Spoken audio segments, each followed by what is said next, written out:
ইয়া, আমি কাজে যাচ্ছি রে মা। তুই সাবধানে থাকিস। আমি কাজ শেষ করে তাড়াতাড়ি চলে আসবো। আচ্ছা মা, যাও, তবে তাড়াতাড়ি চলে এসো। আর আমার জন্য আসার সময় কিন্তু একটা আখ নিয়ে আসবে। বাজারে না নতুন নতুন আখ উঠেছে, আমার খুব খেতে ইচ্ছে করছে মা।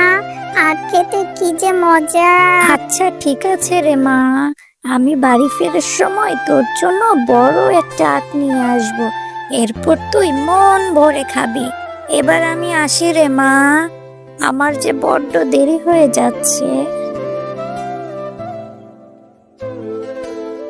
কি রে শেফা, রোজ রোজ এইভাবে দেরি করে আসলি কি হবে? তুই প্রতিদিনই দেরি করে আসিস কেন? আজকেও তো দেরি করে আসলি। তোকে আর আমার বাড়িতে আসতে হবে না। যা তুই, আমি নতুন কাজের লোক রেখে দেব।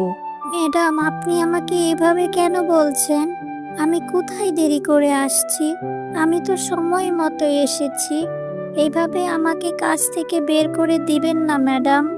আমার মেয়েটাকে নিয়ে যে না খেয়ে মরতে হবে। আরে, তুই খেয়ে থাকবি নাকি না খেয়ে মরবি সেটা দেখার দায়িত্ব কি আমার নাকি? আমি নতুন কাজের লোক পেয়েছি, তাকে সস্তায় রাখতে পারবো। যা তো, তুই এত কথা বাড়াস না। ম্যাডাম যে কাজ থেকে তাড়িয়ে দিয়েছে, এখন যে আমি কোথায় যাব আর কি যে করব কিছুই তো বুঝতেছি না। মেয়েটা আমার একটা আখ খেতে চেয়েছে, যাই আমি বরং বাজার থেকে একটা আখ নিয়ে বাড়ি ফিরে যাই। এরপর শেফা বাজার থেকে আখ নিয়ে বাড়ি চলে যায়। মা, তুমি আখ নিয়ে এসেছো? কত বড় আখ! দাও মা, আমি আখটা খাবো। ও মা, তোমার মন খারাপ কেন গো? তুমি এমন চুপচাপ কেন? কি হয়েছে মা তোমার? আরে মা, কোথায় আমার মন খারাপ? মারে, কি করব বল? আমাকে যে ম্যাডাম কাজ থেকে বের করে দিয়েছে। উনি নাকি নতুন কাজের লোক পেয়েছে কম টাকায়। এখন আমি কোথায় কাজ করব মারে? আর কাজ না করলে যে আমাদের না খেয়ে মরতে হবে। এখন আমি কি করব বল? মা, তুমি চিন্তা করো না তো। আমার মাথায় না একটা বুদ্ধি এসেছে। তুমি যে আখটা এনেছো, চলো সেটা কেটে আমাদের বাড়ির পাশে যে জমি আছে না, সেখানে রোপণ করি। তারপর দেখবে সেই আখগুলো বাজারে বিক্রি করতে পারবে।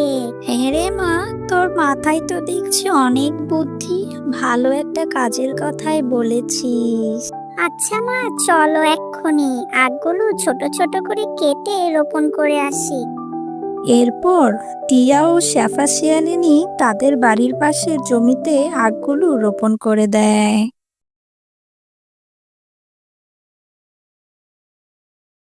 মা দেখো, বাহিরে অনেক বৃষ্টি হচ্ছে। আমাদের কালকে আর কষ্ট করে আখের কাছে পানি দিতে হবে না, তাই না মা? বৃষ্টির পানি পেয়ে আমাদের আখগুলো অনেক সুন্দর করে বড় হয়ে উঠবে। হ্যাঁ মা, এইভাবে বৃষ্টি হলে আমাদের জমির আখগুলো তাড়াতাড়ি বড় হয়ে যাবে আর বাজারে ভালো দামে বিক্রি করা যাবে। আর আমিও রোজ রোজ অনেক আখ খেতে পারবো। আমাদের আর আখ কিনে খেতেই হবে না, তাই না মা? আরে আমার পাগলি মেয়ে, তুই তো খাবি। অনেক হয়েছে রে মা, চল এবার ঘুমিয়ে পড়ি।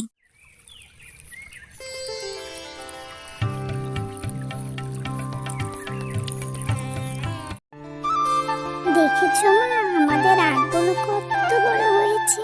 মা, এখন কি তুমি আখগুলো কেটে বাজারে নিয়ে যাবে? হ্যাঁ মা, এখন আখগুলো কেটে বাজারে নিয়ে বিক্রি করা যাবে। কিন্তু আমি তো অন্য কিছু ভাবছি রে মা। তুমি আমাকে বলো দেখি, তোমাকে সাহায্য করতে পারি কিনা। ওরে আমার লক্ষ্মী মেয়ে, তুই যে কবে থেকে এত বড় হয়ে গেলি।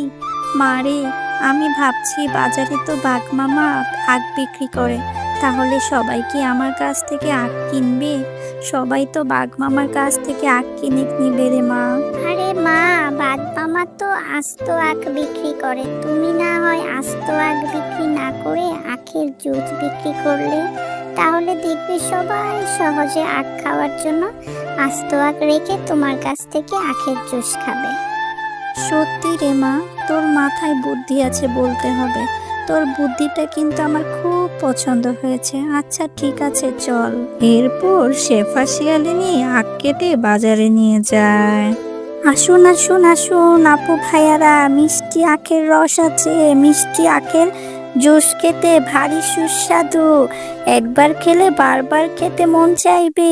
আসুন আসুন আপু ভাইয়ারা।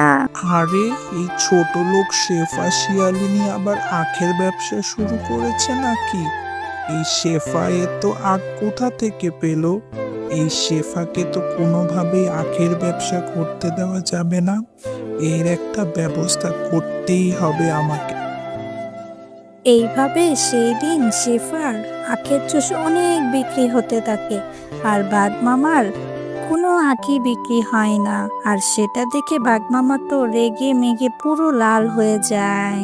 আরে শেফা ভাবি, আপনার আখের জুস খেতে সত্যিই অনেক সুস্বাদু। চুমুকে মন প্রাণ একেবারে জড়িয়ে যায়। এরপর থেকে আপনার দোকান থেকে আখের জুস খেতে আসবো। হ্যাঁ গো, আজকে তোমার কি হয়েছে? বাজার থেকে এসেই দেখছি কেমন মন খারাপ করে আছো। আজকে কি তোমার বেচাকেনা ভালো হয়নি নাকি? বাজারে সদাই আনতে বলেছিলাম, সেটাও তো আনোনি। না গো গিন্নি, কি করে বলবো তোমাকে? আমার তো কোনো বেচা কেনাই নেই। ওই ছোট লোক শেফা বাজারে আখের জুস বিক্রি করছে। সবাই ওর কাছ থেকে আখের জুস কিনে নিয়ে খাচ্ছে। কেউ আমার কাছ থেকে আখ কিনেই নিচ্ছে না গো। ও, এই ব্যাপার। তুমি একদম চিন্তা করো না গো।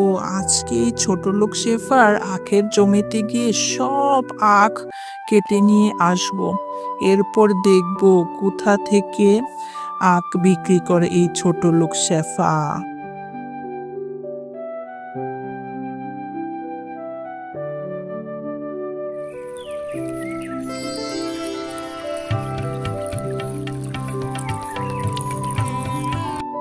তুমি কি বিক্রি করবে মা? হ্যাঁ রে টিয়া, তাই তো দেখছি কে আমাদের আখগুলো চুরি করে নিয়ে গেল। এখন আমি কি করব? আমি কি করে সংসারটা চালাবো রে মা? মা, যা হওয়ার তা তো হয়ে গেছে। চলো মা, এখন থেকে আখ নিয়ে আমাদের ঘরের চালে রোপণ করে দেই, যাতে করে পরে কোনো চোর আর আমাদের আখগুলো চুরি করতে না পারে। এরপর টিয়া ঘরের চালে আখগুলো রোপণ করে দেয়। মা দেখো, আমার রোপণ করা আখগুলো আবারও কত সুন্দর আর কত বড় বড় হয়েছে। এখন তুমি এই আখগুলো বাজারে বিক্রি করতে পারবে মা। হ্যাঁ মা, সেটা তো বুঝলাম, কিন্তু আবারও যদি চোরেরা আখগুলো চুরি করে নেয় তখন আবার কি করব? না মা, চোর তো আর চুরি করতে পারবে না, কারণ চোর তো রাতেই চুরি করতে আসবে, আর আমাদের ঘরের চালে রাতে কারেন্ট দিয়ে রাখবো, তাহলে আর চোর চুরি করতে পারবেই না।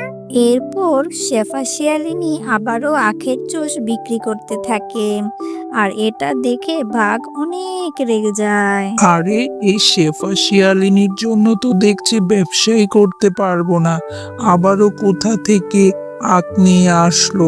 এটার একটা ব্যবস্থা তো করতেই হবে। আরে গিন্নি, এই শেফা তো দেখছি আবারও বাজারে আখের জুস বিক্রি করছে। ওর জন্য তো আমার বেচাকেনা একবারে বন্ধ হয়ে গেছে। এবার একটা ব্যবস্থা করতেই হবে। এবার যা করার আমি করছি, তোমাকে দিয়ে তো আর কিছুই হবে না। এবার আমি নিজে গিয়ে শেফার সব আখ নষ্ট করে ফেলবো। এক্ষুনি চলো তো আমার সাথে। আর আরে আরে, এই শেফার আখ গাছে তো কারেন্ট দেওয়া আছে। আমাকে বাঁচাও, আমাকে বাঁচাও।